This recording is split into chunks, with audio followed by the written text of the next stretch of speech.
Hey everybody, and welcome to this week's edition of This Woman Can. And this week we are looking at arts, or behind the scenes to the arts. And I am delighted my guest is Andrea Dempster Chung, who is the founder of Kingston Creative. But Andrea also wears many hats. So let me give you her quick bio. Andrea is an engineer, entrepreneur, and executive.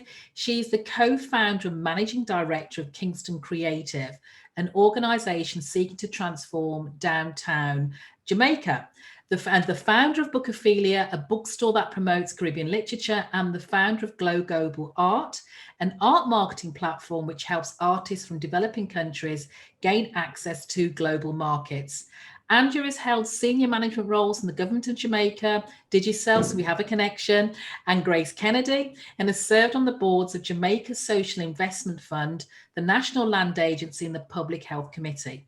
She's a strategic business coach, and consultant for creative entrepreneurs, and has worked with Jamaican National, the Branson Centre for Entrepreneurship, and Aspire in Barbados. She recently managed the arts portfolio for the British Council, where she developed strategy and implemented key projects in film, literature, and visual art to build capacity and drive the creative economy in Jamaica. And not only that, she's a clever girl, she's a clever woman. She holds a Master of Science in Structural Engineering, a Prince 2 certification in Project Management, and a Bachelor of Science in Civil Engineering from the Georgia Institute of Technology in Atlanta. She's also studied art and finance at the Sotheby's School of Fine Art in London and finance at the Stanford School of Business in California. Now, Andrea, straight away, there are so many questions when I read your bio because it's so diverse when it comes to your education, your career learnings. So why don't we start off with you sharing a little bit more about how, as prodigy as we can, how you got to be with Kingston Creative, or where you got to where you are now? Hi, thank you so much, Janice. I guess to sum it up, I'm having a legacy conversation with myself. Right? And the world happens to be privy to my legacy conversation. So I started Bookophilia back in 2007, and it was a small art space. And, arts is a stuff, that's what brings me joy. And so I made a conscious decision to go into an area of work that I really, really enjoyed. So this was a bookstore and cafe, but we also had exhibitions and culinary arts and film and theater. So we had a lot of fun in Bookophilia. But then after 10 years of that, I started to think around, what's a project that would bring together all my various skills. As you said, it's quite diverse, the engineering, project management, the NGO service, and what would also be worth working on for the next 10 years. And so that's where Kingston Creative came up as a concept, an art space for Kingston, and something that can really catalyze growth in the creative economy and help Jamaica to develop sustainably. I said, if we can make this work, if we can crack the code of unlocking all the raw talent that Jamaicans have and turning that benefit for the nation, that would be worth working on for 10 years. Fantastic. Now, we have a very international audience at This Woman Can. So could you give a description or share a little bit more about what Kingston Creative is? Okay, no problem. So Kingston Creative is an arts NGO, and basically we work on placemaking as well as on stimulating the creative economy. So placemaking means we're taking an area of Kingston, the capital city of Jamaica, which has become quite run down, quite dilapidated, and turning it into an arts district. And we know the benefits that that brings for the many creatives that reside in the communities in and around downtown Kingston. For those who don't know, Kingston is a UNESCO Creative City of Music, one of just a handful in the world.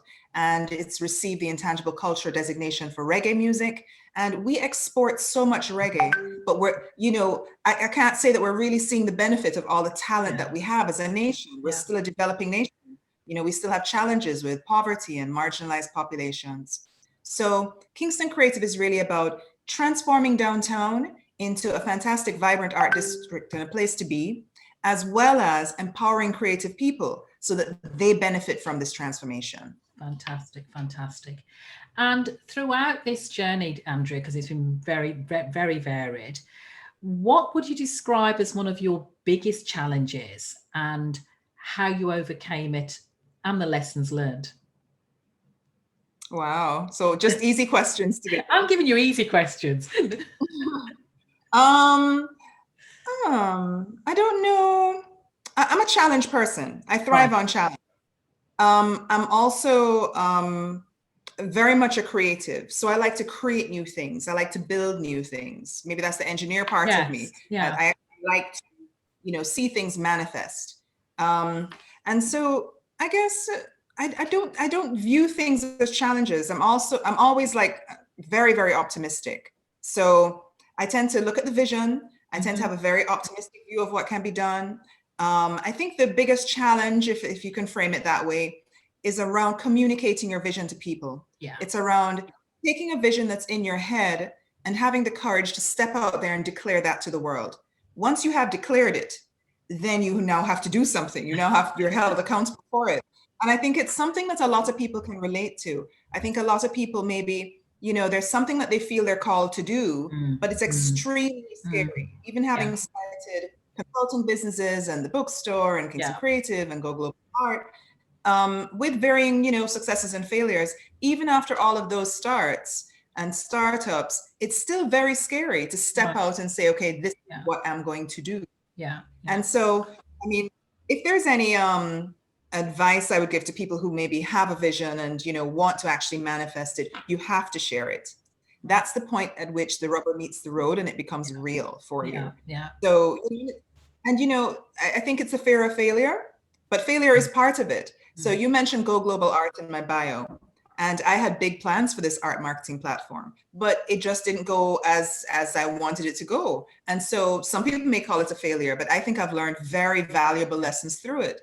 So as long as you learn the lessons, it's not a fail, it's a lesson, and you're now armed for that next step, So don't consider anything a failure and absolutely declare your vision publicly. That's how it becomes real.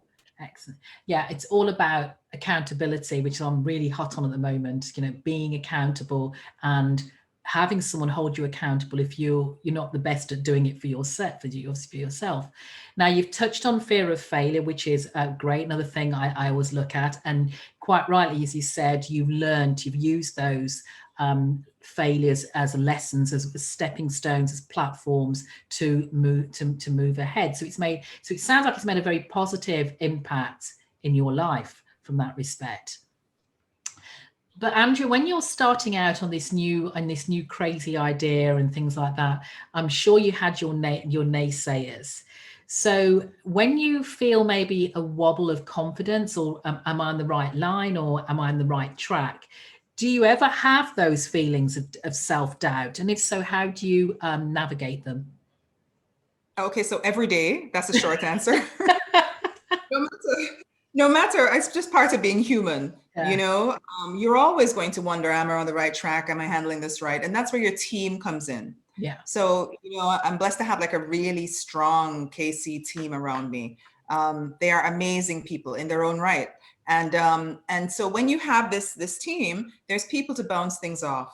There's people to go to, people that you trust, people who are not afraid to tell you you're screwing up, so it's very important to have not just people who, oh, you're great, you're doing yay, not cheerleaders, but as you said, accountability partners, people who believe in this vision so strongly for themselves that if they see you going off, they're like, no, this is the way we're supposed to go. So I mean, all credit to the team, because they keep you honest, they support you and buoy you up. When things go badly, they have your back, and it's so important to have these things around you and have people around you that deliver this, because nobody's confident all the time. I'm a person that projects confidence. When I walk into a room, I look really confident. I look like I have it all together. But, inside, like, oh my God, The proverbial I get nervous. One.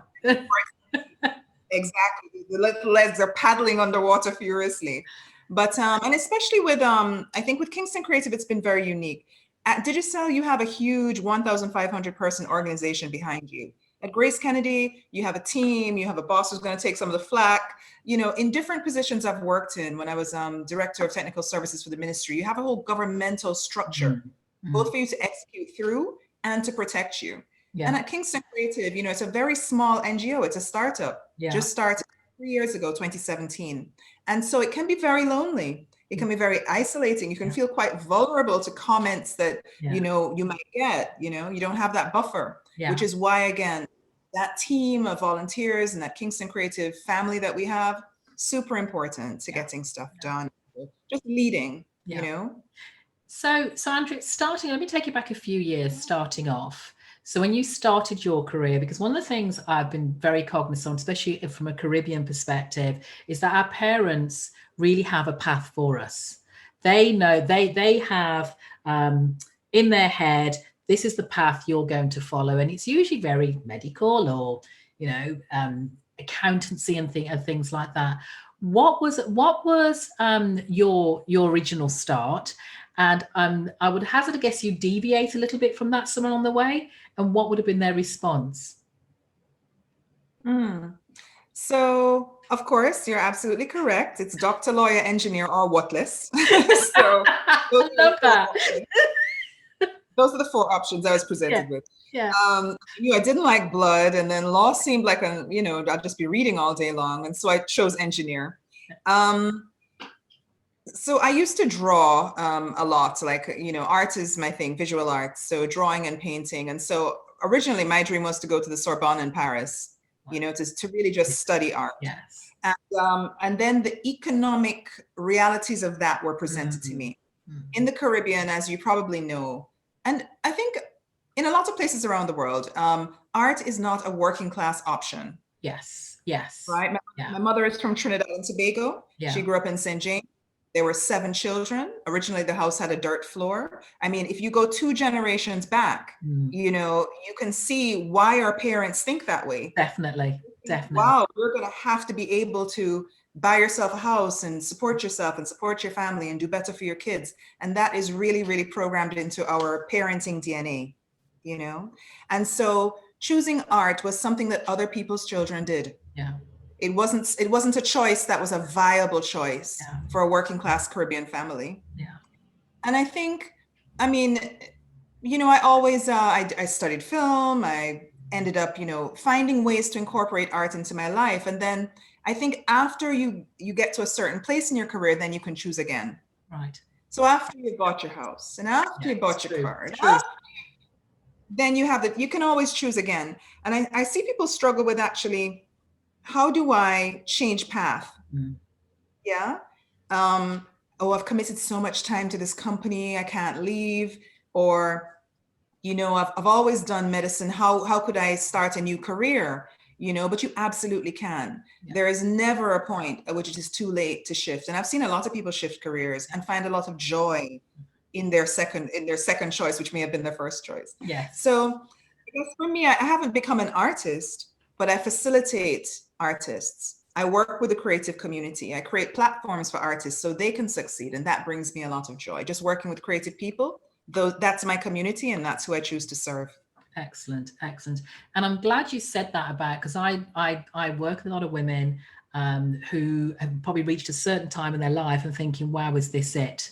I know certainly I was there and had to really take a step back and think, wow, how many more years do I want to do this? And I'm going to do that.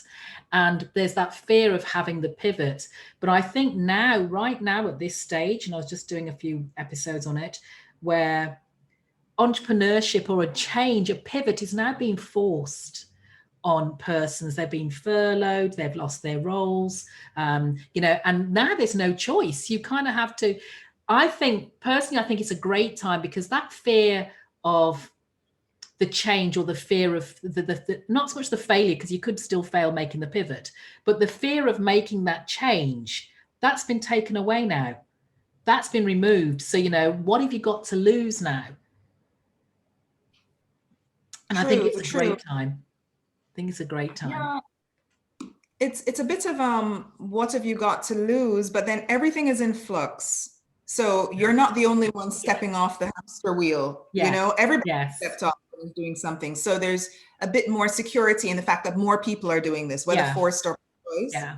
And then there's also this new generation coming up who have never worked in a job for 5 years straight, never. It's just not a reality anymore with 0-hour contracts and the way the working world is now. Freelancing You know, our parents' generation, they would work for 40 years, get the gold watch and go home. Yeah. That is a thing of the past. So even the work world itself has shifted to where pivoting or, you know, making new choices or completely changing careers wholesale is not looked down on as it was before. I remember early in my career, because I've been a lot of things. I've had my engineering job, my project management job, my housing director job, you're right. And people would look at my resume and they'd be like, so, you know, they would read from it that I am an untrustworthy person or unstable. Or, why did you move to the UK again and then come back to Jamaica again? And then why did you go to the America? But now I don't think people look at it that way, because now, you know, people are more used to these jobs that deploy you all over the place, and just more flexibility even in working. You know, flexible working is now a term. It's now a thing. Yeah. You know, and I think there's almost an expectation now, a query, because I mean, I've never really worked more than 4 years in an organisation. This last organisation was the longest I ever worked at one. I've always had itchy feet, and after 4 years, now it's time for something new. So I've never had that, you know, been stuck in that. But I think you're so right now, where it's not, you don't get side eye now by looking at your resume, your CV, and saying, well, you're a job hopper.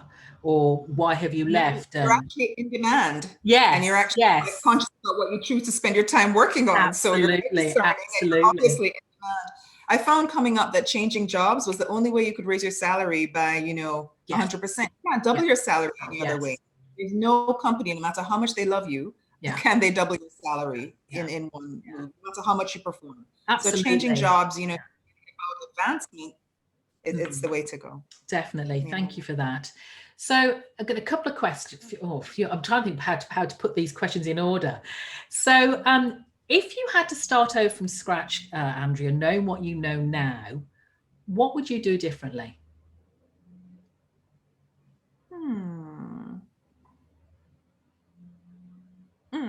I think, so I had a stint as a HR director at Digicel, and I think that was invaluable in terms of learning about gray. Okay, so as an engineer, it's very black and white, nuts and bolts. It either works or it, right?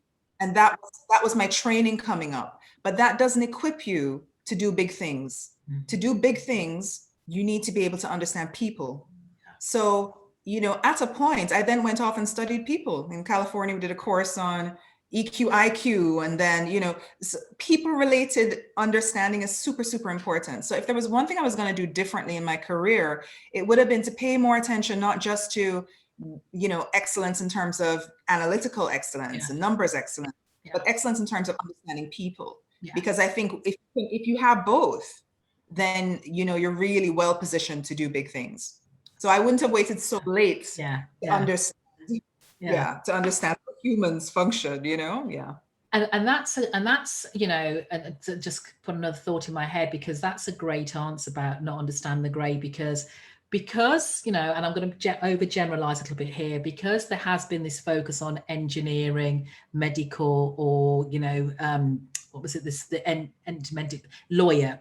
Again, it's been very, you know, it's been very black and white. And what I found in my experience living out here or working out here in the Caribbean is that leaders having to navigate the grey is very uncomfortable.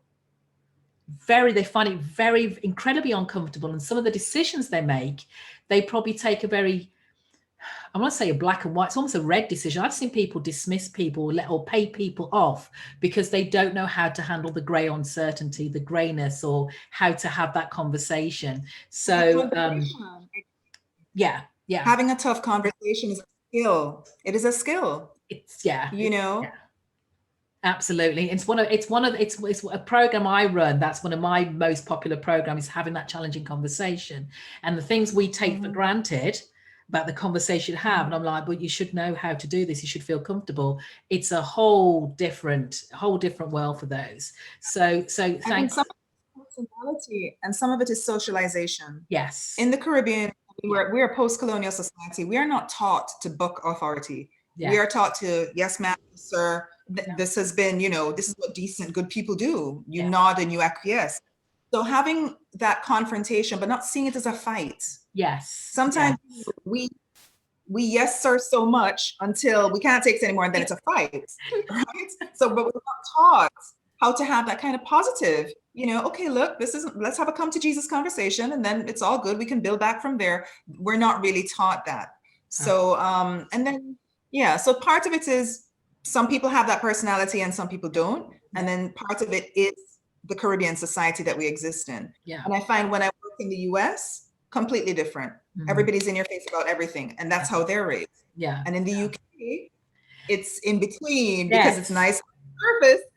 But yeah, so it's very different styles in terms of the different societies that you might operate in. Yeah, but it's definitely a key skill. Definitely. So throughout your very career, Andrea, what would you say has been your biggest career triumph?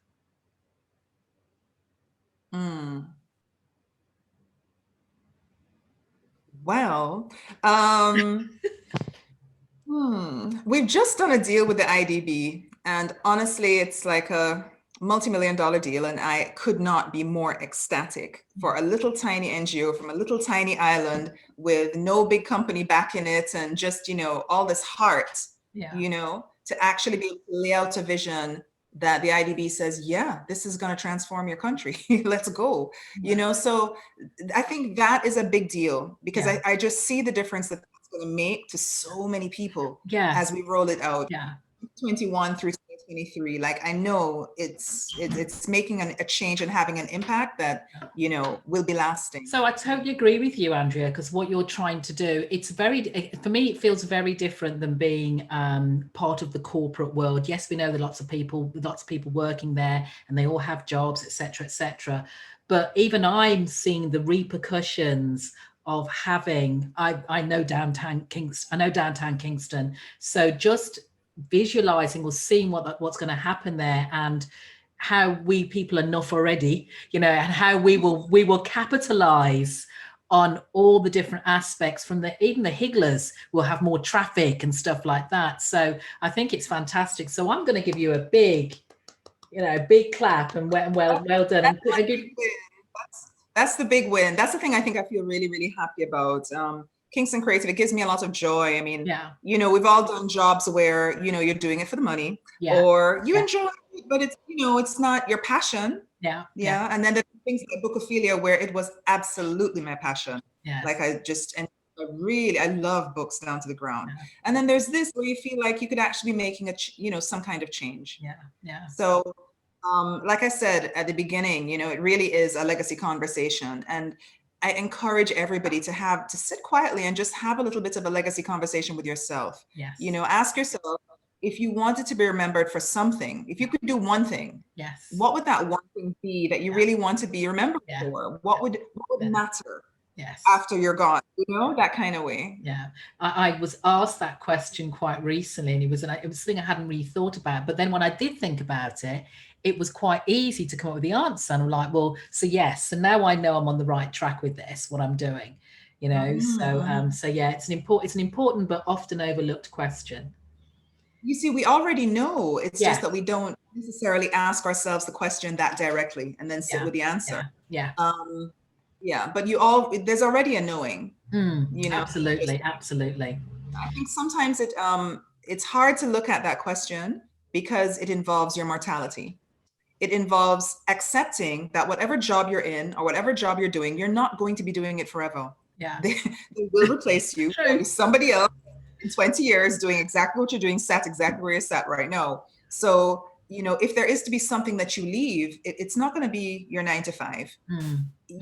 What is the impact that you're going to have in your life? I mean, it's a big conversation, but I really think it's worth asking the question, because as you said, you already know the answer. Sometimes just confirming, but definitely. We often give ourselves the space and the time for those questions. And I think, not looking at age, I'm a woman of a certain age now. And as you talk about mortality and stuff, and I'm like, well, gosh, that's, it's ever looming when you see people around you around similar ages and things like that. You're thinking, wow, and then it's almost that choice is, I need to do something that brings me joy, that makes me happy. If this is what it's going to be, I've got to get something out of it. I've got to make that change and fight the fear, because there'll always be something to be scared of, along the journey. So yeah, I Yeah, totally agree with you. Totally agree with you.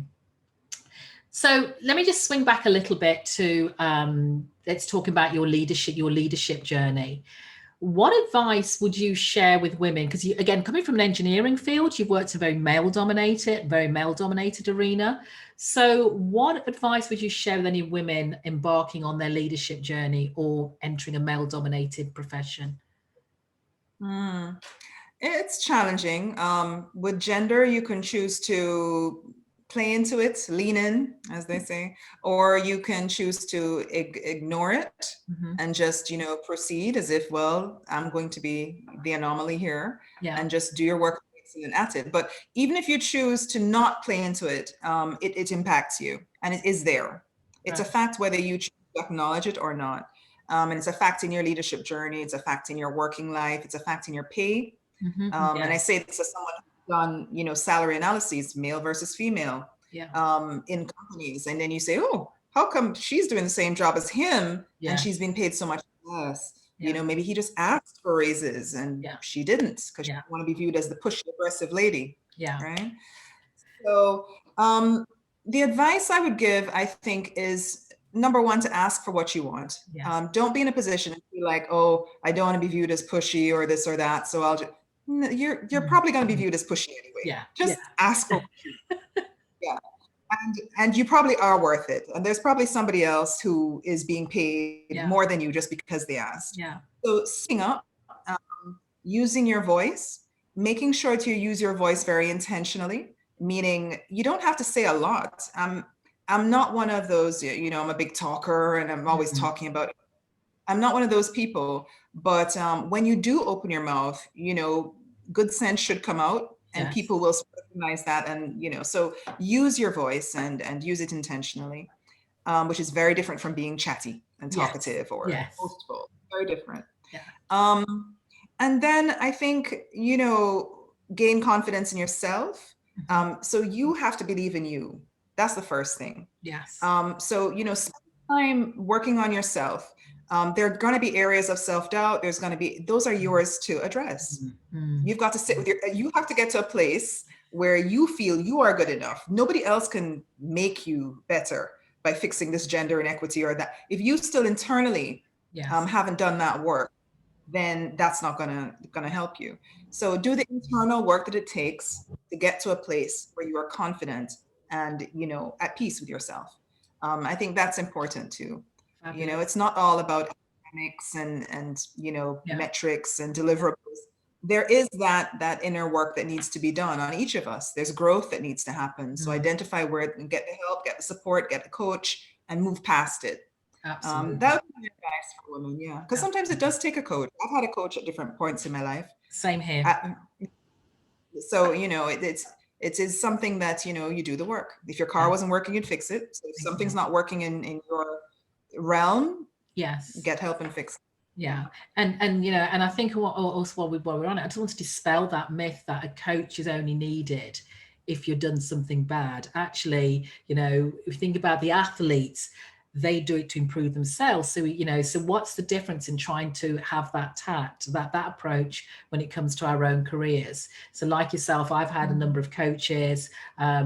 I have accountability buddies, even as a coach. Sometimes it's coach thyself, and you have to give yourself a good talking to, because like you said, the self-worth and the self-doubt, it just stays with you.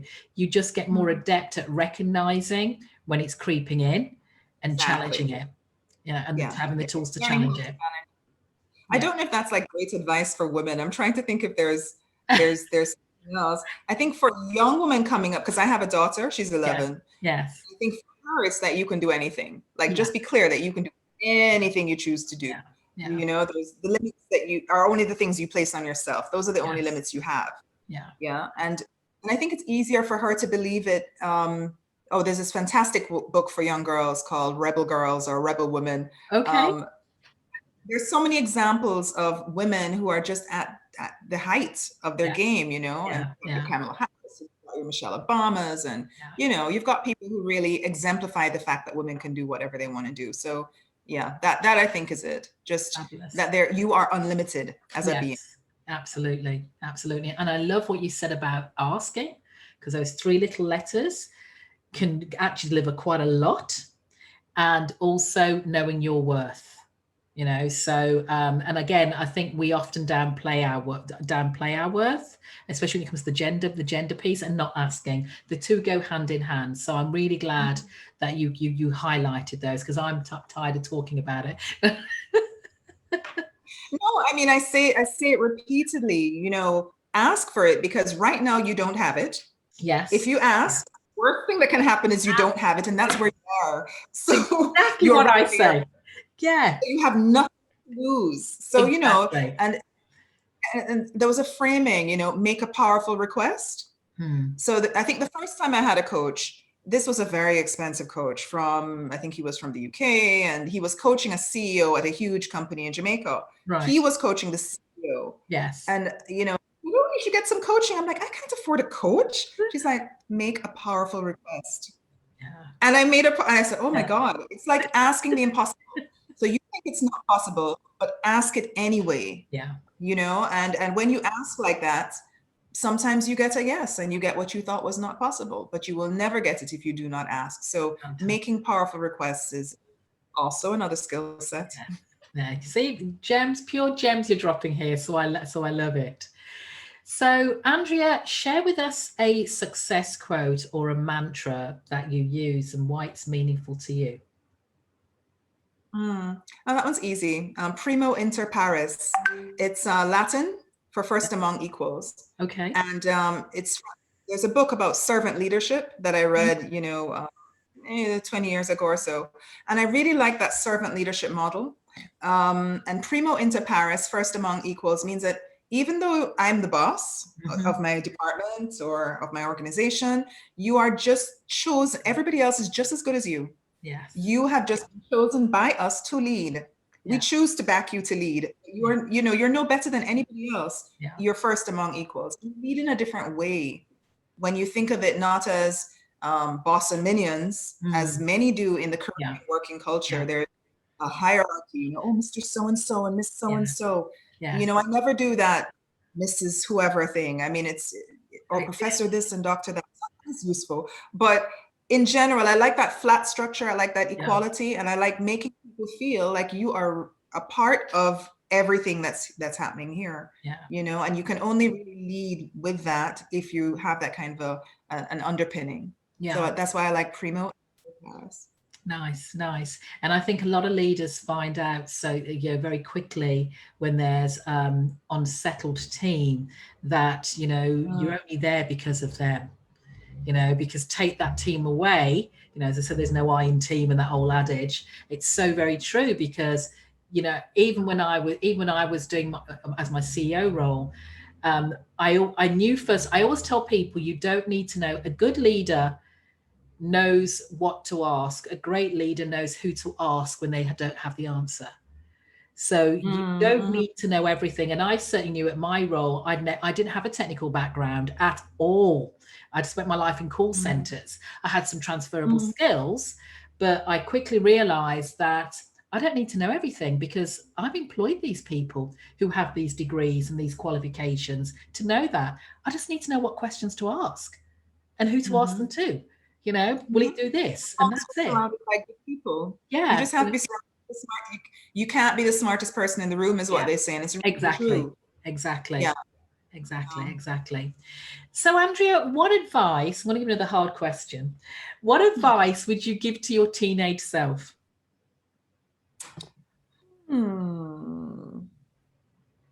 You're going to be okay. Like, don't worry so much. I think I worried a lot. Like, I filled journals with, oh, what if, and and what will happen? And, I mean, if I knew that everything is unfolding as it should, then I think I would have had a much more relaxed path. I might have gone in exactly the same direction, but in a more relaxed way. So, so I think now at this age, women of certain age, as you said, now at this age, Yeah, I have that confidence that no matter what happens, even if it's not something I expected, that it is for my ultimate good. Yeah. So, and whatever happens, I can handle it and I can navigate it. And I may take another turn, but it'll be fine. Yeah. So I think that is a beautiful feeling. Yeah. Yeah. So you're doing what you're doing, but you're not stressed about it. Yes. You're not Yes. anxious Yeah. about the future. Yeah. And I think at our level of experience or our age, we realize the journey isn't A to B. We know we can go all around the houses just to get there, but the goal is to get there, and just navigate those little bumps, speed bumps in the road or potholes, whatever they may be. So, or learning moments, right? Oh, yes, absolutely. Absolutely. Absolutely. So, Andrea, if you could choose your own mentor, who would it be and why?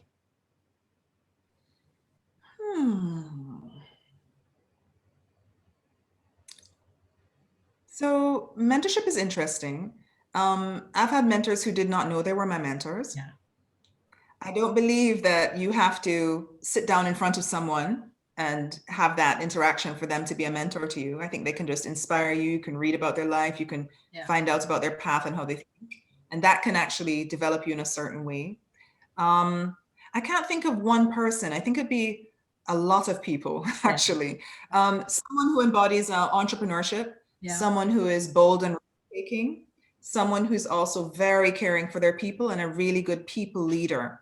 I think, so those are the three: the entrepreneurship, the boldness, because I think you do have to have a quality of fearlessness. You have to be able to take that stupid step. People are like, oh my God, why is she going? If you're not taking a risk, if you're not nervous, you can't win by playing it safe, I don't think. But in terms of a specific name, I don't have a specific name, unfortunately. That's fine. And I love what you said about the mentors not being mentors, because I have a phrase that I call the unconscious influencer. And every woman, you don't know who's watching you, watching your journey and being influenced by your journey. You're just going about your own day, doing what you need to do. But somebody somewhere, be it family or anybody else, is watching you. So I always call that the unconscious influencer. That's what you become without realizing it.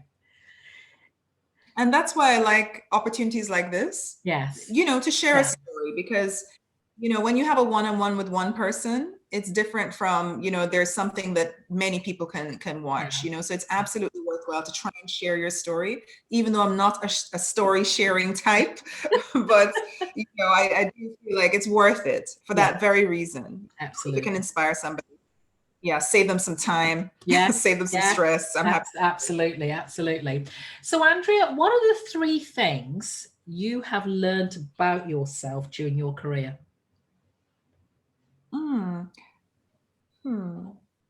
I've learned. Okay, so I'm going to try and give you a good answer. I've learned in my career that I'm very flexible. I've learned that I'm very flexible. I can thrive in very different situations. And I feel now if you drop me into, I'm not a person who I need a specific type of situation in which to thrive. I can thrive wherever you put me. So that bloom where planted, right? So I'm very flexible. I've learned that I'm a visionary. I've always been a dreamer. And now I'm able to take the dream, put it into vision, put it into strategy, communicate it, and execute it. So I've learned the importance of having those dreams, nurturing those dreams, not killing those dreams with too much logic and, rationality. Yeah, there is a very powerful place for dreams, and that skill set for how you manifest them. So that's 2. And something else I've learned about myself is what brings me joy and who I want to serve. I've gotten very, very clear. So I've worked with engineers. I've worked in Grace Kennedy with business development and financial services, worked in Digicel telecoms, worked in the government as well, with a lot of contractors and housing developers and that kind of thing. And I'm very clear that who I want to serve is creative people. I love being creative people. I love the way their mind works. I love the conversations we have. I love the off the wall. Really, creatives are not, there's creatives that have a lot of business sense as well. I'm not buying into this trope that creatives are all la la la all the time. No, they're regular people, but I think there's just this creative spirit in them that I connect to. And then I find like I can use some of my some of my business stuff and my engineering stuff and my building stuff and my strategy stuff to help you be even better at what you do. So I love serving creatives. Those are my people. That's the community I choose to serve. And that's who I really want to work with from now and ever, amen. So that's the three things I've learned about me. Fantastic. So we're coming down to our last couple of questions. So where would we find you typically on a Saturday morning at 10 a.m.? Oh, at home, cooking breakfast, around the island in the kitchen, with the kid, with the hubby, drinking Blue Mountain coffee, and the dogs. That's where you'll find me, at home. Nice, excellent. And last question, what does success feel? I am a homebody. I'm a proud homebody. Yeah, no, I'm with you. I'm totally with you. So so my last question is, what does success feel like to you?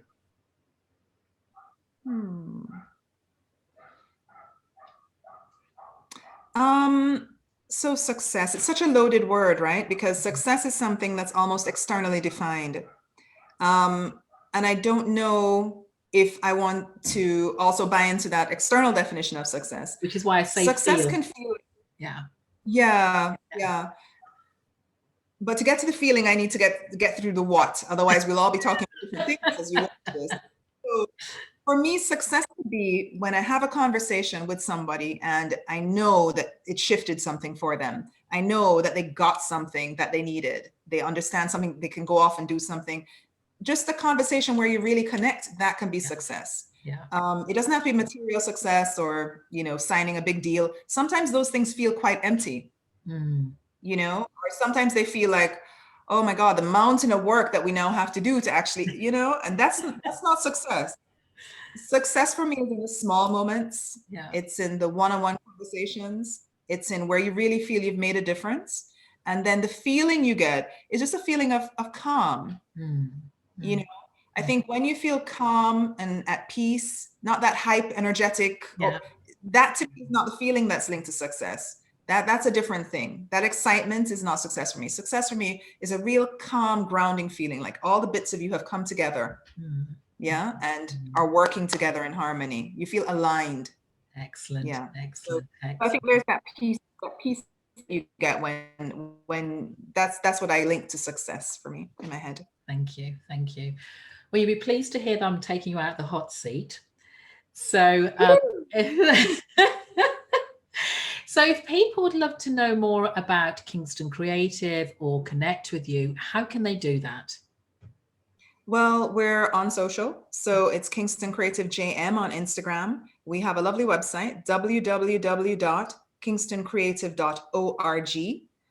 And of course, we're on Facebook. There's a Facebook group where you can network with people and post stuff and see what people are up to creatively. And of course, we're on Twitter. So at Kingston Creative _JM. So anywhere on social media, just type in Kingston Creative and you will find us.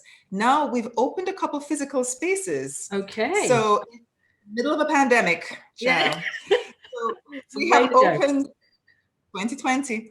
So we've opened the Creative Hub, which is like our anchor space in the center of the art district. It's at 107 Harbor Street, upstairs from Swiss Stores, which is an old building, 1935. It's a really nice space. It's brightly colored. It's the only muralized building. You can't miss it. So 107 Harbor Street is our Creative Hub building. And we also have the Artisan Collective store, which is on Ocean Boulevard, right by the harbor, at number 10. 10 Ocean Boulevard is where you'll find the Artisan Collective floor on the ground floor of the UDC building. And that's where we used to have these pop-up markets. And now we have all those artisans can show their goods and sell their goods in that shop. So fantastic. That's where you can find us. Ooh. And info, want to email at kingstoncreative.org. info@kingstoncreative.org. And I read every single one. So you could feel free to drop us an email.